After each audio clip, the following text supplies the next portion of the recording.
December 4 big Boss season 8 நிகழ்ச்சியோட இன்னைக்கான promo பயங்கரமான சண்டையோட ஆரம்பிச்சிருக்குது. என்னாச்சு, என்ன நடந்தது அப்படின்றத டீட்டெயிலாக வந்து பார்த்துடலாம். அதுக்கு முன்னாடி இந்த வாரம் வந்து பார்த்தீங்கன்னா ஏஞ்சல் வெர்சஸ் மற்றும் டெவில் அணியனை இரண்டாக வந்து பிரிச்சிருக்கிறாங்க. ஏஞ்சல் அணியில 8 பேரும், டெவில் அணியில 9 பேரும் இடம்பெற்றிருக்கிறாங்க.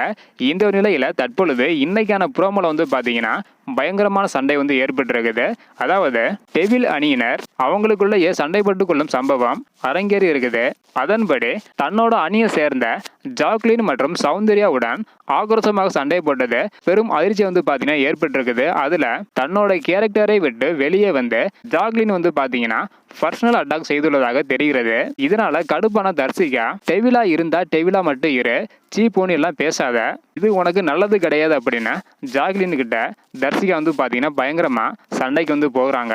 அது மட்டும் இல்லாம அருகே இருந்த சௌந்தர்யாவும் தர்சிகாவும் வாக்குவாதத்தில் ஈடுபட தொடங்குறாங்க. அப்போ வந்து பாத்தீங்கன்னா ஜாக்லின் தர்சிகாவை பார்த்து உனக்கு அறிவில்லையா அப்படின்னு கேட்குறாங்க. அதுக்கு தர்சிகா எனக்கு இல்லை அப்படின்னு தர்சிகா சொல்றாங்க. இதனால ஜாக்லின் கெட்ட வார்த்தையில திட்ட ஆரம்பிக்கிறாங்க. உடனே அப்படியெல்லாம் பேசாத என தர்சிகா வந்து சொல்றாங்க. உடனே ஜாக்லின் நான் அப்படித்தான் பேசுவேன் அப்படின்னு சொல்லிட்டு ரொம்ப எகிரிட்டு வர்றாங்க. உடனே தர்சிகா இப்படிலாம் பேசுறதுக்கு இது வந்து உங்க அப்பா வீடு கிடையாது, அமைதியா இரு அப்படின்னு சொல்றாங்க. இதனால கடுப்பான சௌந்தர்யா அது எப்படி நீ அப்பாவை பத்தி பேசலாம் அப்படின்னு தர்சிகா கூட சண்டைக்கு வந்து போகிறாங்க. இப்படி அவங்களுக்குள்ளேயே வந்து பாத்தீங்கன்னா பயங்கரமான சண்டை வந்து ஏற்பட்டிருக்குது. கண்டிப்பாக இன்னைக்கான எபிசோட்ல சண்டைக்கு பஞ்சம் இருக்காது அப்படின்றது நல்லாவே தெரியுது. ஸோ அடுத்தடுத்த ப்ரோமோல என்ன நடக்குது அப்படின்றத வெயிட் பண்ணி பார்க்கலாம். தேங்க்யூ.